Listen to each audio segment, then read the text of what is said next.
Praise the Lord. இன்றைக்கு ஆவியிலே பலன் கொடுக்கிறத பற்றி ஒரு வசனம் தெரிஞ்சுக்கலாம்.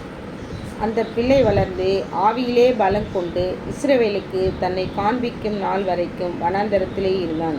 லூக்கா 1:80 பிள்ளை வளர்ந்தது என்று இந்த வசனத்தில் சொல்லப்பட்டிருக்கிறது போல நாமும் ஆவியிலே வளர வேண்டும், ஆவியிலே பலன் கொள்ள வேண்டும். சரீரத்தில் பலன் உண்டாகி வளருவதற்கு சத்தான உணவுகளை நாம் சாப்பிடுவது போல ஆவியில் பலன் கொள்ள, ஆவியிலே வளருவதற்கு அவருடைய வார்த்தையே வேத வசனங்களே நமக்கு உணவாக இருக்கிறது. வேத வசனங்களை நாம் உட்கொள்ளும் போது அந்த வார்த்தை நமக்கு பலனாக இருக்கிறது. அவருடைய வார்த்தை பேச ஆவியிலே பலன் கிடைக்கிறது. தேவனுடைய வார்த்தை நமக்குள் நிலைத்திருந்தால் பிசாசை ஜெயிக்க பலன் கிடைக்கும். 1 யோவான் 2:14 வாலிபரே, நீங்கள் பலவான்களாய் இருப்பதினாலும் வேத வசனம் உங்களில் நிலைத்திருக்கிறதுனாலும் நீங்கள் பொல்லாங்கனை ஜெயிப்பதினாலும்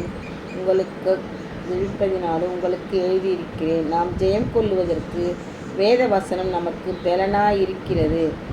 ஆவியில் பலன் இல்லாதவர்கள் பிசாசுக்கு பயப்படுவார்கள். சின்ன பிரச்சனையில் கூட சோர்ந்து போவார்கள். அவருடைய வார்த்தை நமக்குள் இருக்கும்போது நாம் ஆவியில் பலமுள்ளவர்களாய் இருப்போம். வேதத்தை வாசிக்க வேண்டும், தினந்தோறும் தியானிக்க வேண்டும், இருதயத்தில் பதித்து வைத்து கொள்ள வேண்டும். முதலாவது வேத வசனங்கள் தான் நமக்கு பலன் தருகிறது.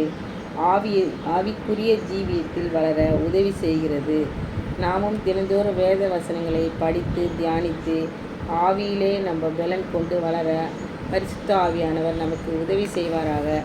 Thank you Lord.